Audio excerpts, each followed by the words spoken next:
ഞാൻ മോഹൻലാലിന് long hair ആണ്, ഒരു പുള്ളി ചബ്ബി, എപ്പോഴും ചബ്ബി ടൈപ്പാണ്. ഞാനന്നൊരു രാജേഷ് ഖന്ന ഫാനാണ് ഈ ഹിന്ദിയിൽ. അപ്പോൾ എൻ്റെ ഹെയർ അതുപോലെ ലോങ് ഹൈ ഞാനൊക്കെ വെച്ച സംഭവമാണ്. ഞാൻ എൻ്റെ ഈ ചീപ്പൊക്കെ എടുത്ത് ഞാൻ പുള്ളിയുടെ തലമുടി അതുപോലെയൊക്കെ ആക്കി വെച്ചിട്ട് ഒരു അന്ന് ഈ ബ്ലാക്ക് ഞാൻ ചെയ്ത് കൊടുത്തിട്ട് അവിടുത്തെ ഇതുപോലെ ഒരു നല്ല കറക്റ്റ് ഒരു തെങ്ങിൻ്റെയൊക്കെ ബാക്ക്ഗ്രൗണ്ടിൽ, ഒരു ഡാർക്ക് ബാക്ക്ഗ്രൗണ്ടിൽ നല്ല ബാക്ക് ലൈറ്റിൽ പുള്ളി ഇരുത്തി 36 ഫോട്ടോ എടുത്തു. ഈ രാഗിണി അതൊക്കെ ഈ വൈഫിൻ്റെ ഫസ്റ്റ് ആൻഡ് ലാസ്റ്റ് വീടുമാണ്, പിന്നെ ചെയ്തിട്ടില്ല. ആ സമയത്തിന് ഒരു ഇഷ്ടപ്പെടുകയും അതിൻ്റെ കല്യാണം നടക്കുകയൊക്കെ ചെയ്തു. ഗീതയും പുള്ളി തമ്മിലുള്ള കോൺഫ്രണ്ടേഷനാണ് ഭയങ്കരമായിട്ട്. അത് ഒരു ഡയലോഗുണ്ട്, ആ ഡയലോഗ് എനിക്ക് ഓർമ്മ വരുന്നില്ല. ആ ഡയലോഗ് പറയുമ്പോഴത്തേക്ക് ഒരു മോഹൻലാൽ പോയിട്ട് തിരിച്ചെന്നൊരു ഡയലോഗ് പറയും. അപ്പോഴത്തേക്ക് ഷൗട്ട് ചെയ്ത് പറയുമ്പോഴത്തേക്ക് ആ പ്രദേശം മുഴുവൻ സൈലൻ്റായി, കുറേ ക്രൗഡ് ഉണ്ടായിരുന്നു. ആ സൗണ്ട് കേട്ടിട്ട് നിശ്ചലമായി അവിടെ. ആ പടത്തിൻ്റെ ഫസ്റ്റ് ഡേ ഷൂട്ട് ചെയ്യുന്നത് ഒരു വൈകിട്ടാണ്, അതായത് പൂജ വൈകിട്ടായിരുന്നു. അത് ഈ സന്ധ്യയ്ക്ക് ഒരു വിളക്കത്തിച്ചിട്ടുള്ള സീനാണ് ആദ്യം. പടത്തിൻ്റെ ഫസ്റ്റ് സീനാണത്. ഫസ്റ്റ് ഡേ ഷൂട്ട് ചെയ്യുന്നത് ഫസ്റ്റ് സീനാണ്. സെക്കൻഡ് ഡേ ഷൂട്ട് ചെയ്യുന്നത് സെക്കൻഡും തേർഡും ഒക്കെ ആയിരിക്കും. ആൾമോസ്റ്റ് പടത്തിൻ്റെ ഒരു 90% സീൻസും ഓർഡറിലാണ് ഷൂട്ട് ചെയ്യുന്നത്. പല നായികമാരും എന്നോട് പറഞ്ഞിട്ടുണ്ട്. അത് ആദ്യം പറയുന്നത് വാണി വിശ്വനാഥ്, അത് മാൻ ഓഫ് ദി മാച്ച് പടം വർക്ക് ചെയ്തിരുന്നു. അതിനുശേഷം ഒരു പടത്തിന് പ്രിവ്യൂവിന് പോയപ്പോഴാണ് വാണി വിശ്വനാഥ് പറഞ്ഞിങ്ങനെ, എൻ്റെ അമ്മ പറഞ്ഞു ഞാൻ ഏറ്റവും സുന്ദരിയായിരിക്കുന്നത് മാൻ ഓഫ് ദി മാച്ചിലാണെന്ന്. അപ്പോൾ ഞാൻ ഇൻഡിപെൻഡൻ്റായിട്ട് വർക്ക് ചെയ്യുന്നത് ഇറങ്ങി അതാണ്, ഒരു ക്യാമറയായിട്ട് വർക്ക് ചെയ്യുന്നത്. ആരുടെയും കൂടെ അസിസ്റ്റൻ്റ് വർക്ക് ചെയ്തിട്ടില്ല. അതിന് പറയാം, നേരത്തെ ഞാൻ സ്റ്റിൽ ഫോട്ടോഗ്രാഫറായിട്ട് ഇരിക്കുമ്പോൾ തന്നെ ഞാൻ പല ടോപ്പ് ക്യാമറമാരുമായിട്ട് അവരോട് അസിസ്റ്റൻ്റ് ആവാൻ ശ്രമിച്ചിട്ടുണ്ട്. പക്ഷെ അവരൊക്കെ ഓരോ കാരണം പറഞ്ഞ് റെഫ്യൂസ് ചെയ്തു. അതുകൊണ്ട് ഞാൻ അന്ന് ശബ്ദം എടുത്താണ്, ഞാൻ മരിക്കുന്നതിന് മുമ്പ് ഒരു സിനിമയെങ്കിലും ഇൻഡിപെൻഡൻ്റ് ചെയ്യുന്നൊരു ശബ്ദം ഉണ്ടായിരുന്നു. നമ്മുടെ അടുത്ത് ഫോട്ടോ എന്നല്ലേ. അപ്പോൾ അത് അന്ന് തന്നെ പല ന്യൂസും വന്നു ഇങ്ങനെ ഞാൻ എടുത്ത ഫോട്ടോ വെച്ചാൽ പുള്ളി സെലക്ഷൻ വന്നത്. മോഹൻലാൽ തന്നെ പല ഇൻ്റർവ്യൂവിലും പറഞ്ഞിട്ടുള്ളതാണ്. അന്ന് അവിടെ ഒരു സ്ക്രീനിങ് കമ്മിറ്റി ഉണ്ടായി. പുള്ളിയെ വിളിച്ചു, പുള്ളി അവിടെ ചെല്ലുന്നു. പുള്ളി പെർഫോം ചെയ്ത് കഴിഞ്ഞപ്പോഴത്തേക്ക് ഒരു മാർക്ക് കിട്ടും.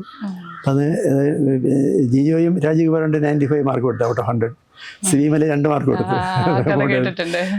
പക്ഷേ പുള്ളിയൊരു പിന്നെ ഞാനൊരു പുള്ളിയുടെ കൂടെ ഒരു ഫുട്ബോളിന് പഠനത്തിനകത്ത് പുള്ളിയെ ചെറിയ ക്യാരക്ടർ ചെയ്തു. ചെറിയൊരു സംഭവം ചെയ്തപ്പോഴത്തേക്ക് അപ്പം ഞാനും ചെറുപ്പമാണ്. അപ്പം ഞാനും പുള്ളിയും കൂടെയാണ് ത്രൂ ഔട്ട് പഠനത്തിനകത്തുണ്ട്. മിക്കവാറും ആ പടം കണ്ടു കഴിഞ്ഞാൽ പുള്ളിയുടെ ബൈക്കിനകത്ത് പുള്ളിയുടെ കുറേ ഞാനിരിക്കുന്നു. മോഹൻലാലിൻ്റെ കൂടെ. റിയൽ ലൈഫ് മെമ്മറീസിൽ ഇന്ന് നമ്മുടെ അതിഥി സിനിമാറ്റോഗ്രാഫർ KP നമ്പ്യാതിരി അദ്ദേഹം. നമസ്കാരം. സാറിൻ്റെ കരിയർ ജേണി എടുത്ത് നോക്കുമ്പോൾ കാണുന്നത് അധ്യാപകനാവാൻ ആഗ്രഹിച്ചു, പഠിക്കുന്ന കാലത്ത് അധ്യാപകനാവാൻ ആഗ്രഹിച്ചു. അല്ലല്ല, അധ്യാപകനല്ല.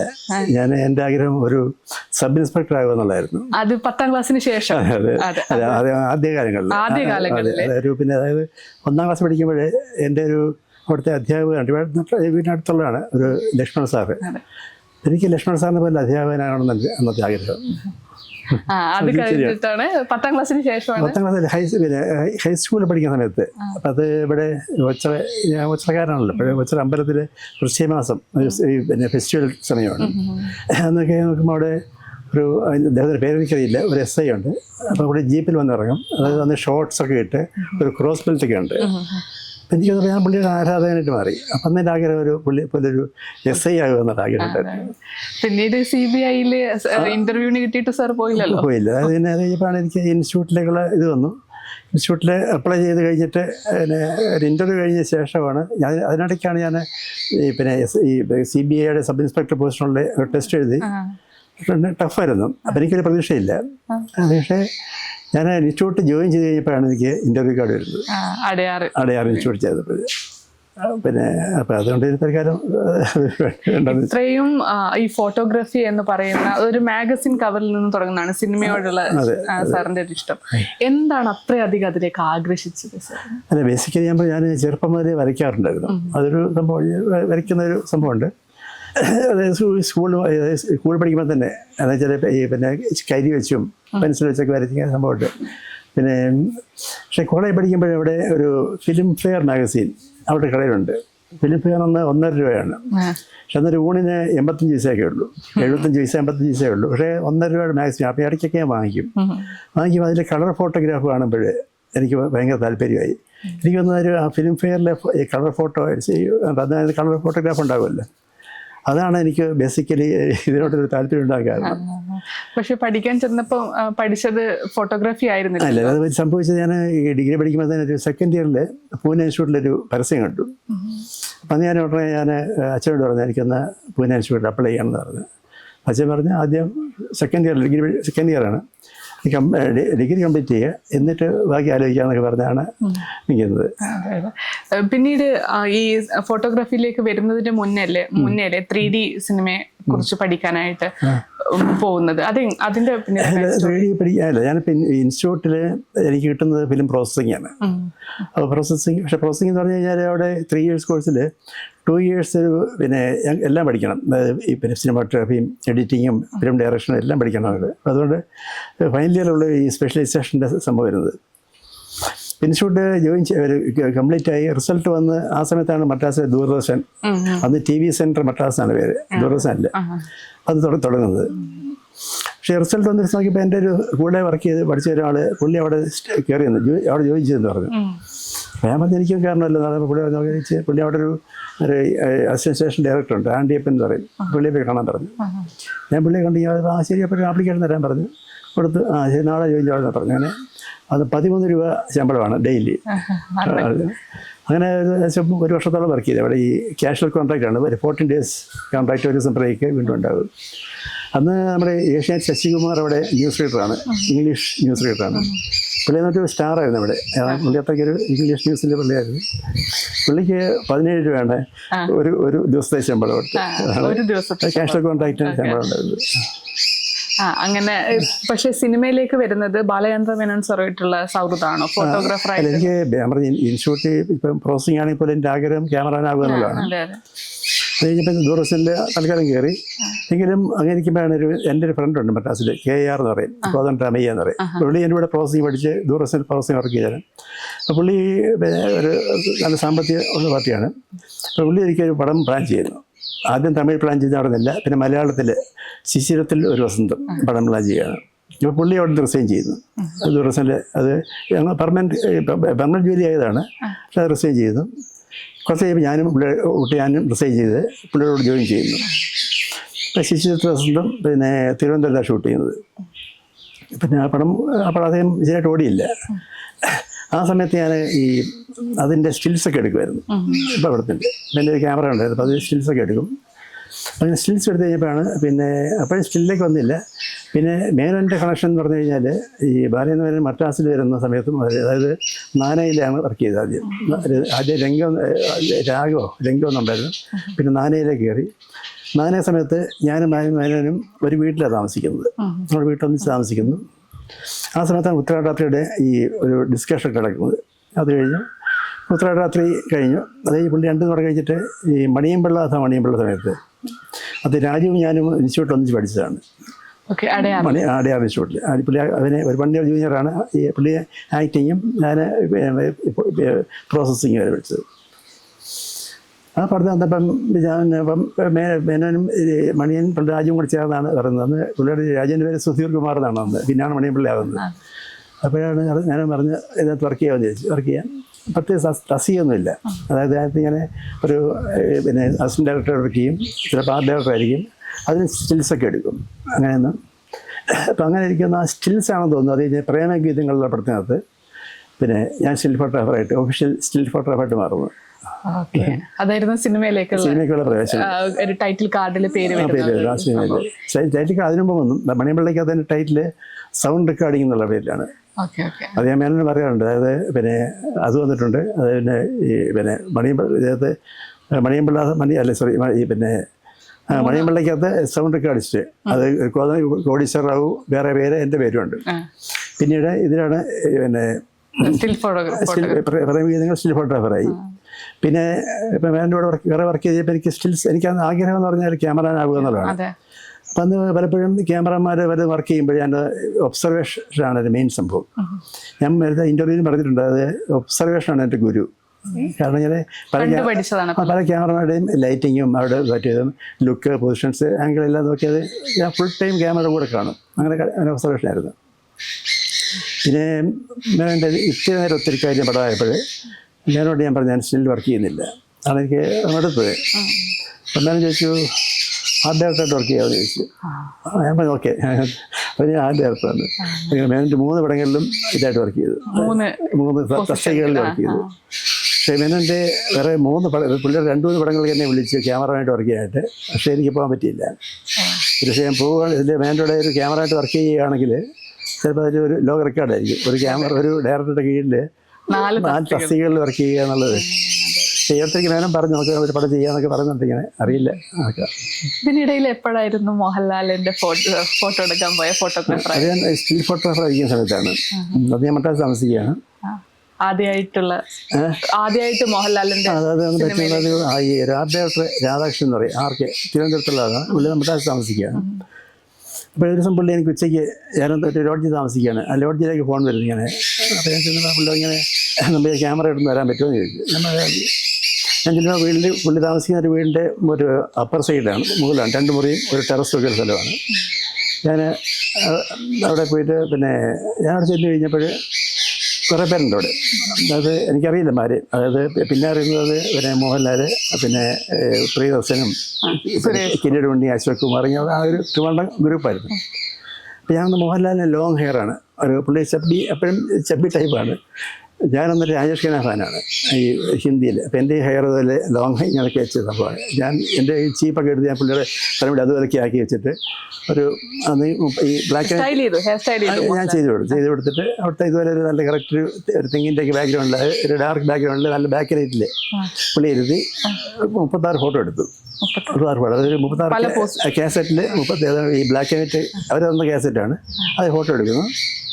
എന്നിട്ട് ഇവർ പോകുമ്പോൾ ഈ കാസറ്റ് കൊണ്ടുപോയി പിന്നീട് അറിയുന്നത് അത് അവർ പ്രിന്റ് ചെയ്തിട്ട് അയച്ചു കൊടുത്ത് അങ്ങനെയാണ് ഇതിലേക്ക് വരുന്നത്. പക്ഷെ അത് മോഹൻലാൽ ഒരുപാട് ഇന്റർവ്യൂവിൽ ഇപ്പോഴും പറയാറുണ്ട് പുള്ളിക്കാരെ ആ കാര്യം. ബറോസിന്റെ സമയത്തൊക്കെ ബറോസിന്റെ സമയത്ത് വലിയ പരിചയപ്പെടുന്ന ഒരു ദിവസം നിൽക്കുമ്പോൾ പുള്ളിയുടെ വൈഫും പിന്നെ മക്കളും പ്രണവും മോളും കൂടെ വന്നിരുന്നു. അവരോടും പറഞ്ഞുണ്ട് ഇങ്ങനെ ഇദ്ദേഹമാണ് എൻ്റെ പറഞ്ഞിട്ടൊക്കെ. പുള്ളി അത് പല ഇന്റർവ്യൂകളിലും എന്നെ പറയാറുണ്ട്. പുള്ളി അതിപ്പോഴും അത് സ്മരിക്കുന്നുണ്ട്. എനിക്കത് ഏറ്റവും ഭാഗ്യമാണ് എനിക്കത് പുള്ളിയുടെ ഫോട്ടോ എടുക്കാൻ പറ്റിയത്. ത്രൂഔട്ട് ആ ജേണി കണ്ടോണ്ടിരുന്ന ഒരാളും കൂടെയല്ലേ? ത്രൂഔട്ട് ആ ഒരു ജേണി കണ്ടോണ്ടിരുന്ന ഒരാളും കൂടെയല്ലേ? അതുപോലെ പിന്നെ പറയാം, അതായത് അതുപോലെ അദ്ദേഹത്തിൻ്റെ പിന്നെ ആദ്യ ഫോട്ടോ ആണെങ്കിൽ പറയാം, വേറെ എടുത്തുകയാണെങ്കിൽ ഇതായിട്ട് ഒഫീഷ്യലായിട്ടുള്ള ഫോട്ടോ ഇതാണ്. പക്ഷേ ഞാൻ വർക്ക് ചെയ്യുന്ന ആദ്യ മലയാള സിനിമ ലാൽ സലാമാണ്. അത് അദ്ദേഹം ഹീറോയാണ്. പിന്നെ അദ്ദേഹം ഡയറക്റ്റ് ചെയ്ത പടം ബറോസ്, അതിൽ എനിക്ക് വർക്ക് ചെയ്യാൻ പറ്റി. എല്ലാ തുടക്കത്തിലും സാറിന്റെ ഒരു സാന്നിധ്യം. അതെ, അത് ഞാൻ ചോദിക്കാൻ വന്നൊരു ചോദ്യം, ലാൽ സലാം എന്ന് പറയുന്ന ചിത്രം, അതിനായിരുന്നു ആദ്യമായിട്ട് സ്വതന്ത്ര ചിത്രം തുടക്കം തമിഴായിരുന്നു. തമിഴില് ഞാൻ പറഞ്ഞ എൻ്റെ ഫ്രണ്ട് KR ഞാൻ ആദ്യം വർക്ക് ചെയ്ത ചോലക്കുയിൽ എന്ന പടമാണ്. ചോലക്കുയിലെ കാർത്തികിൻ്റെ രാഗിണി എന്ന് പറയും. പിന്നീട് അദ്ദേഹത്തിൻ്റെ വൈഫായ രാഗിണിയാണ് നായികയായിട്ടുള്ളത്. അതാണ് തമിഴ് ഫസ്റ്റ് പടം ചോലക്കുയിൽ.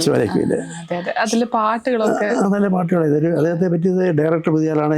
ഞാൻ ആദ്യത്തെ പടം ഡയറക്ടർ ഫസ്റ്റ് പടം, മ്യൂസിക് ഡയറക്ടർ ഫസ്റ്റ് പടം, അങ്ങനെ ഒരുപാട് ആളുടെ ഫസ്റ്റ് പടമായിരുന്നു. പക്ഷേ പടം വിജയിച്ചു. അതാണ്. പിന്നെ ഈ രാഗിണി അത് കാർത്തികിൻ്റെ വൈഫിൻ്റെ ഫസ്റ്റ് ആൻഡ് ലാസ്റ്റ് വീടുമാണ്. പിന്നെ ചെയ്തിട്ടില്ല. ആ സമയത്തിന് ഒരു ഇഷ്ടപ്പെടുകയും അതിൻ്റെ കല്യാണം നടക്കുകയും ചെയ്തു. ആ പടത്തെ അത് ലാസ്റ്റ് ഇവിടെ കല്യാണ റിസപ്ഷൻ ഞാൻ ഷൂട്ട് ചെയ്തത്. അന്ന് എല്ലാവരും ഇവിടുത്തെ രജനീകാന്തും തുടങ്ങിയ എല്ലാ ആർട്ടിസ്റ്റുകളും അന്ന് കരുണാനിധി ഒരു ലോങ് ഗ്യാപ്പിന് ശേഷം CM ആയ സമയമാണ്. അന്ന് പുള്ളിയും വരുന്നുണ്ടായിരുന്നു. അപ്പം അത് സെപ്പറേറ്റ് റീലാക്കിയിട്ട് ആഡ് ചെയ്യുമായിരുന്നു പടത്തിനകത്ത്. അതായത് ആ ഒരു റീല് ഒരു ആൾമോസ്റ്റ് 1000 ഫീറ്റിൻ്റെ റീല് അഡീഷണൽ ആയിട്ടൊരു ഈ പടം പിന്നെ കഴിയുമ്പോൾ റീൽ ആഡ് ചെയ്യുമായിരുന്നു. പിന്നെ എങ്ങനെയാണ് ബാലചന്ദ്ര മേനോന്റെ കൂടെ ഒരു ചിത്ര സംയോജകനായിട്ട് വന്നില്ല, പിന്നീട് വരുന്നത് വേണു നാഗവള്ളി സാറിനോടൊപ്പമാണ്. വേണു നാഗവള്ളി പുള്ളിയെ പരിചയം എന്ന് പറഞ്ഞു കഴിഞ്ഞാൽ ഈ മണിയമ്പള്ളിക്കകത്ത് മുതൽ അദ്ദേഹം അഭിനയിക്കുന്നുണ്ട്. അപ്പോൾ പരിചയമുണ്ട്. പിന്നെ എനിക്ക് തോന്നുന്നൊരു ബ്രേക്ക് എന്ന് പറയുന്നത് ഓട്ടോ, അത് മണിയമ്പള്ളി രാജുവാണ് പ്രൊഡ്യൂസ് ചെയ്യുന്നത്. ആ സമയത്ത് ഞങ്ങളുടെ ഇവർ മദ്രാസിൽ പാംഗ്രോ ഹോട്ടലാണ് താമസിക്കുന്നത്. അവരുടെ റൂമിലാണ് താമസിക്കുന്നത് പാംഗ്രോ ഹോട്ടലിൽ. ഞാൻ മദ്രാസിലുണ്ട്. ഇവർ വരുമ്പോൾ മിക്കവാറും എന്നെ വിളിക്കും. ഞാൻ അവിടെ പോകും, കാണും, സംസാരിക്കും. ആ സമയത്തിൻ്റെ ചോലക്കുയിൽ എന്നുള്ള പടം റിലീസായി കഴിഞ്ഞാണ്. എൻ്റെ കാസറ്റ് വരെ ഇറങ്ങി. അപ്പോഴാണ് ദിവസം എൻ്റെ ഈ പടത്തിനെ പറ്റി പറഞ്ഞപ്പോഴാണ് വേണമെങ്കിൽ എനിക്കത് കാണണമല്ലോ എന്ന് പറഞ്ഞ് ഞാനൊരു കാസറ്റ് വാങ്ങിച്ചു. അതുകൊണ്ട് 250 രൂപയാണ്, വലിയ എമൗണ്ടാണെന്ന്. 250 രൂപയ്ക്ക് ഒരു കാസറ്റ് വാങ്ങിച്ച് ഒരു VCP ആയിരുന്നു. VCP ഹയർ ചെയ്ത് അവിടെ കൊണ്ടുപോയി ഇട്ട് കഴിഞ്ഞപ്പോൾ അതെല്ലാം കൂടെ കുരുങ്ങി ശരിയായിട്ട് പ്ലേ ആയില്ല. ഞാൻ കാസറ്റ് പോയി. ഞാൻ അപ്പോൾ അപ്സെറ്റ് ആയി. കുഴപ്പമില്ല. അപ്പോൾ പുള്ളി അന്ന് നാട്ടിലേക്ക് പോവാണ്. ഞാൻ പോയി. പിന്നെ രണ്ടാം വന്നപ്പോൾ ഞാൻ അതുപോലെ വിളിക്കുന്നു, ഞാൻ ചെല്ലുന്നു. അപ്പോൾ പുള്ളി പറഞ്ഞത്, പുള്ളി അന്ന് പോകുമ്പോൾ അന്ന് ഞാൻ പോയതിന് ശേഷം പുള്ളി ആരെ വിട്ടിട്ട് ഒരു എനിക്ക് കാസറ്റ് വാങ്ങിച്ചാണ് പുള്ളി പോകുന്നത്. പുള്ളി വീട്ടിൽ പോയിട്ട് കണ്ടു. അപ്പോൾ മണിയമ്പള്ളി രാജൊക്കെ ഇരിക്കുമ്പോൾ പുള്ളി പറഞ്ഞു, എന്താ ശരി. അപ്പോൾ അവരൊരു രാജ്യം വേറെ പടം പ്ലാൻ ചെയ്തിരുന്നു, ഒരു അമേരിക്കൻ സപ്പോർട്ടിലാണ്, അമേരിക്കക്കാരുടെ ഒരു സപ്പോർട്ടിലാണ്. അപ്പം പുള്ളി പറഞ്ഞു, ഇതായത് നമ്മുടെ അടുത്ത നമ്പിയായിരിക്കും ക്യാമറ എന്ന് പറഞ്ഞു. ശരി, പേയോട്ടോ ഹിറ്റായിരുന്നു. അത് കഴിഞ്ഞ് അപ്പോൾ ഞാൻ പിന്നെ അദ്ദേഹം വിളിക്കുന്നൊന്നുമില്ല. പിന്നെ ഇപ്പോൾ ശോരക്കുയിൽ അവിടെ നടന്നില്ല, ഈറമൻ രാജാവേന്ദ്ര പടം നടന്നുകൊണ്ടിരിക്കുക. അത് KR ഡയറക്റ്റ് ചെയ്യുന്ന പടമാണ്, എൻ്റെ ഫ്രണ്ട് KRൻ്റെ. അതിൻ്റെ ഷൂട്ടിങ് കുറേ ആയി. ഒരു ദിവസം പിന്നെ ഷൂട്ടിങ്ങിന് ഒരു പിന്നെ വൈഫ് പ്രഗ്നൻ്റ് ആയിരുന്നു. അപ്പോൾ ഹോസ്പിറ്റലിൽ അഡ്മിറ്റ് ചെയ്തു, ഡെലിവറി സംഭവം ഉണ്ടായിട്ട്. അങ്ങനെ ഇരിക്കുമ്പോഴാണ് KRനെ വിളിക്കുന്നു. അപ്പോൾ എൻ്റെ ഫ്രണ്ട് ഞാൻ പറഞ്ഞ സംഭവമാണ്. പുള്ളി അത് ഇന്ന് ഷൂട്ടിങ് വെച്ചിരിക്കുകയാണല്ലോ എന്ന് പറഞ്ഞു. ഞാൻ പറഞ്ഞാൽ എൻ്റെ വൈഫ് പ്രസവിക്കാൻ. പുള്ളി പറഞ്ഞു, വൈഫല്ലേ നിനക്ക് എന്താണ് എനിക്ക് വരുന്നതെന്ന് ചോദിച്ചു. പക്ഷേ അത് KRൻ്റെ വൈഫ് കൂടെ ഉണ്ടായിരുന്നു, അവിടെ വൈഫിൻ്റെ കൂടെ എത്ര കൂട്ടുണ്ടായിരുന്നു.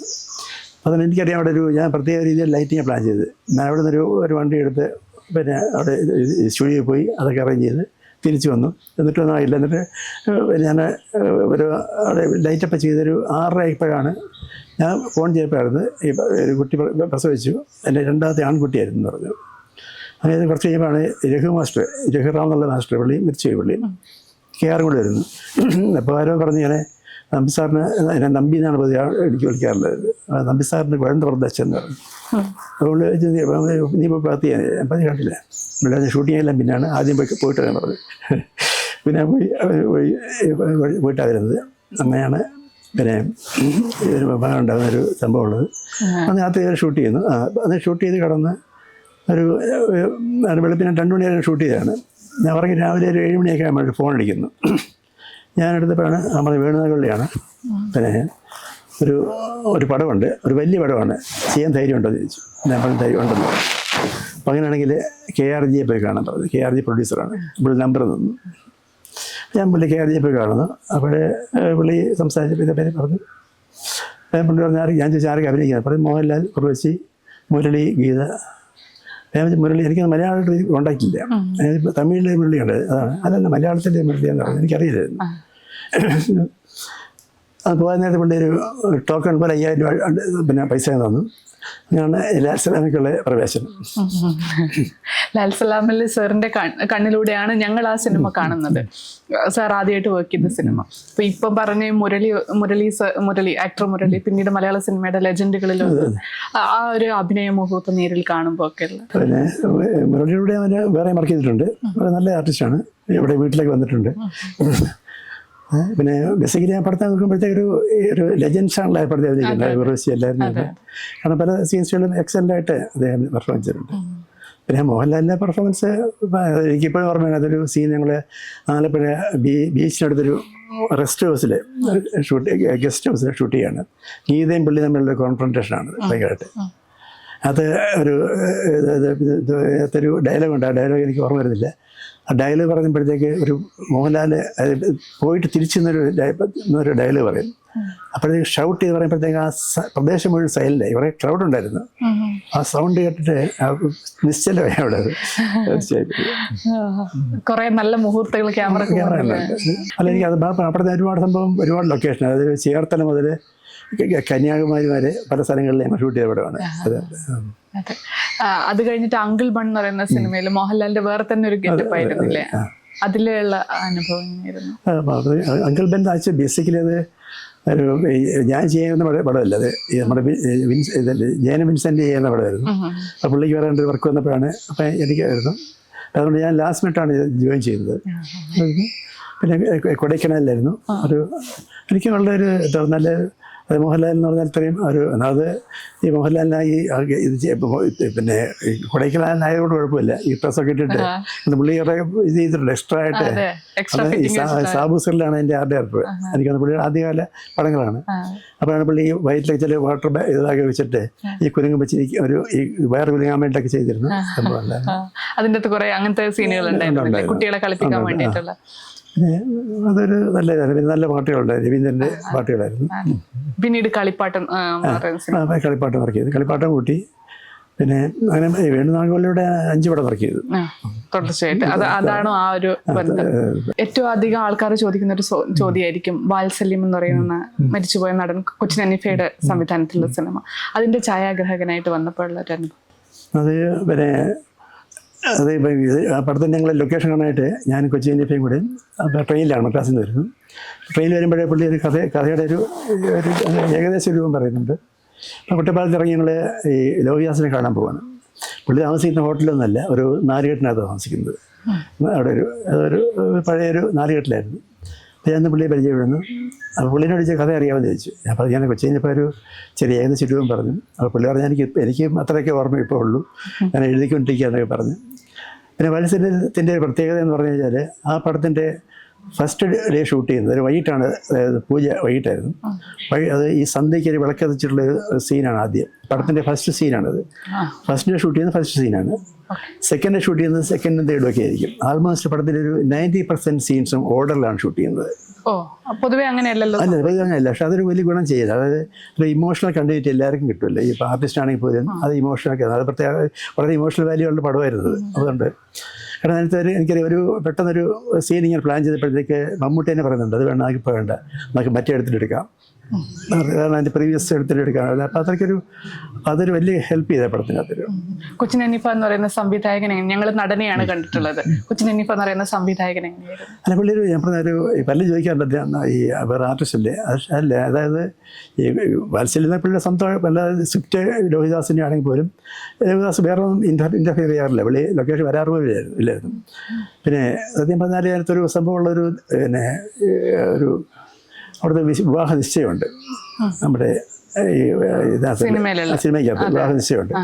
അപ്പോൾ അതിനുവേണ്ടി അപ്പോഴേക്ക് സ്ക്രിപ്റ്റ് വന്നിട്ടില്ല. കാരണം സ്ക്രിപ്റ്റ് വരപ്പോഴും ഇങ്ങനെ കാറിൽ വന്നുകൊണ്ടിരിക്കുകയായിരിക്കും, ലോഹിദാസ് എഴുതി ചൂടായിട്ട് അയച്ചുകൊണ്ടിരിക്കുകയാണ്. അങ്ങനെ വെയിറ്റ് ചെയ്യുമ്പോൾ ചീകർപ്പാഞ്ച കാർ വരുന്നു. അതിൽ നിന്ന് ഒരാൾ ഇറങ്ങി ഓടി വന്ന് സ്ക്രിപ്റ്റ് കൊടുക്കുന്നു. കൊച്ചിനിപ്പോൾ ഇന്ന് ചുമ്മാ ഒന്ന് വായിച്ച് നോക്കിയിട്ട് എന്നോട് പറഞ്ഞ് ഒരു ഹാളിലാണ്, ഇതൊക്കെയാണ് പൊസിഷൻ, ഇതാണ് അവിടെ മറ്റേ ഇതെല്ലാം ഉണ്ട്, വൈഡ് ഫ്രെയിം വെച്ചോളാൻ പറഞ്ഞു. പുള്ളി ബാക്കി സെയിം പിന്നെ വായിക്കുന്നത്. പുള്ളി അത്രയ്ക്ക് ആ കാര്യത്തിൽ തറവായിരുന്നു. പുള്ളി ഒരു ബേസിക്കലി ഒരു ഡയറക്ടർ പുള്ളി വളരെ മിടുക്കായിരുന്നു. പിന്നെ പുള്ളിയുടെ പിന്നെ അത് കഴിഞ്ഞിട്ട് വർക്ക് ചെയ്തത് ഭീഷ്മാചാര്യ പടം വർക്ക് ചെയ്തു. അതൊരു പ്രത്യേക പടം, നല്ല പടമായിരുന്നു. പിന്നെ തമിഴിൽ പടം ചെയ്തിരുന്നു. അതും ആ പടം ശരിയായിട്ടത് പ്രശ്നമുണ്ടായി, റിലീസ് ചെയ്യാൻ താമസിക്കുകയോ ചെയ്തൊരു അത്രയ്ക്ക് പോയില്ല. പിന്നെ പുള്ളി അതിനുശേഷം പുള്ളിയുടെ പടങ്ങളിൽ പുള്ളി അഭിനയിക്കുന്ന പടങ്ങളിൽ വർക്ക് ചെയ്തിട്ടുണ്ട്. അപ്പോഴൊക്കെ പുള്ളി പറയും പടം ചെയ്യണമെന്നുണ്ട്, പക്ഷേ സമയം കിട്ടുന്നില്ല, തിരക്കുകളുണ്ട്. പിന്നീട് ഏറ്റവും അധികം സാർ വർക്ക് ചെയ്തിട്ടുള്ള രാജസേൻ സാറിന്റെ കൂടെയാണ്. 15ഓളം സിനിമകൾ രാജസേൻ സിനിമകൾ വർക്ക് ചെയ്തു. ആ ഒരു കൂട്ടുകെട്ട് എങ്ങനെയായിരുന്നു? അത് രാജസേൻ്റെ ഒരു പിന്നെ ഫസ്റ്റ് അസിസ്റ്റന്റ് അസോസിയേറ്റ് ഡയറക്ടർ ഒരു പപ്പൻ നരിപ്പറ്റ വടകരക്കാരൻ പുള്ളിയുടെ പടം വർക്ക് ചെയ്ത് പുള്ളിയുടെ പിന്നെ പുള്ളി അസോസിയേറ്റ് ആണ്. ആ പടത്തിൻ്റെ പിന്നെ വർക്ക് പിന്നെ പൂജ നടക്കുന്നത് ഇവിടെ ഇതാണ്, ഈ പിന്നെ ഒറ്റപ്പാലത്ത് ഈ പറഞ്ഞ വാത്സല്യം ഷൂട്ട് ചെയ്ത് വീട്ടിലാണ്. അപ്പോൾ പുള്ളി അന്ന് സ്വിച്ച് ഓൺ ചെയ്യുന്നു. സ്വിച്ച് ഓൺ ചെയ്തിട്ട് പുള്ളി അവിടെ തന്നെ ഇരിക്കുന്നുണ്ട്, അവിടെ ഒബ്സർവേഷൻ ഈ അവിടെ ഷൂട്ടിങ് കണ്ടുകൊണ്ടിരിക്കുന്നു, പറയാം ദൂരെ മാറുന്ന ഒബ്സർവ് ചെയ്യുന്നുണ്ട്. അപ്പോൾ അതിനിടയ്ക്കാണ് പിന്നെ അറിയുന്നത് പുള്ളി ഈ ഇടയ്ക്ക് അസോസിയേറ്റ് ഡയറക്ടറോട് വേറെ ഒരു പിന്നെ ചോദിക്കുന്നുണ്ട്, എന്നെ പറ്റി ചോദിക്കുന്നുണ്ട്. പിറ്റേ ദിവസം പുള്ളി വരുന്നു, വന്നു പറഞ്ഞാണ് ആരോ പറഞ്ഞിങ്ങനെ സാറ് വിളിക്കുന്നത് പറഞ്ഞു. ഞാൻ ചെന്നപ്പോൾ അവർ കസേരയിട്ട് ഇരിക്കാൻ പറഞ്ഞു ഞാനിങ്ങനെ ഇതുണ്ട് വർക്ക് കണ്ടു, പിന്നെ ഇവിടെ നിങ്ങളുടെ അസോസിയേറ്റായിട്ട് സംസാരിച്ചു. അപ്പോഴാണ് പിന്നെ അതായത് അടുത്ത പടം നമ്പ്യാരിയായിരിക്കും ക്യാമറ എന്ന് പറഞ്ഞു. അതാണ് കഥാനായകൻ. കഥാനായകൻ ഒരു പ്രത്യേക പടമുണ്ട്. എത്രയും ആർട്ടിസ്റ്റുകൾ 19 ആർട്ടിസ്റ്റുകളെ ഈ എസ്റ്റാബ്ലിഷ് അല്ലാത്ത പോലും ക്യാരക്ടേഴ്സുള്ള പടമായിരുന്നു. അതൊരു കുടുംബകഥയായിരുന്നു. അതും കൂടുതലും ആ വീട്ടിൽ തന്നെയാണ് ചെയ്തത്. മറ്റേ വരിക്ക സീമനയിലായിരുന്നു എൻ്റെ ഷൂട്ടിങ് മെയിനായിട്ടുള്ളത്. അതുപോലെ തന്നെ കൊട്ടാരം വീട്ടിലെ അപ്പൂട്ടൻ എന്നുള്ള സംഭവം, അതായത് ഞാൻ കൊട്ടാരക്കരപ്പൻ നടക്കുന്നത് അത് തിരുവനന്തപുരത്ത് കൊട്ടാരക്കരയാണ് എൻ്റെ ലൊക്കേഷൻ വെക്കുന്നത്. അതിനെ പിന്നെ അസോസിയേറ്റ് ഡയറക്ടറും ഡയറക്ടറും കൂടെ പോയി ലൊക്കേഷൻ കണ്ടിരുന്നു കൊട്ടാരക്കര പല ഭാഗങ്ങളായിട്ട്. ഞാൻ മദ്രാസിലാണ്. ഞാൻ മദ്രാസിൽ നിന്ന് ട്രിവാൻഡ്രത്ത് വരുന്നു.